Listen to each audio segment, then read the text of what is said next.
Әр күніңіз сәттілікке толы болсын ағайын. Бүгінгі тақырыбымда қазан айында туылған адамдар туралы айтатын боламын. Қазан айында туған адамдар қарапайымдылығымен ерекшеленеді. Бұл айда туған ер адамдар өтірікке бір табан жақын. Оның өтірігі қайсы, шыны қайсы екенін сезбей де қаласыз. Сөйте тұра өте ақылды, достықты жоғары бағалайды. Қаржы мәселесінде байыппен жұмыс істейді. Шешім қабылдауда көп ойланады және сенімді адамдармен ақылдасады.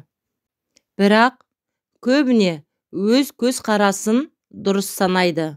Ал әйелдер принципшіл, есте сақтау қабілеті мықты. Сатқындар мен екіжүзділерді кешірмейді. Өмір бойы шаңырағының шайқалмауы үшін күреседі. Үй шаруасының шебері.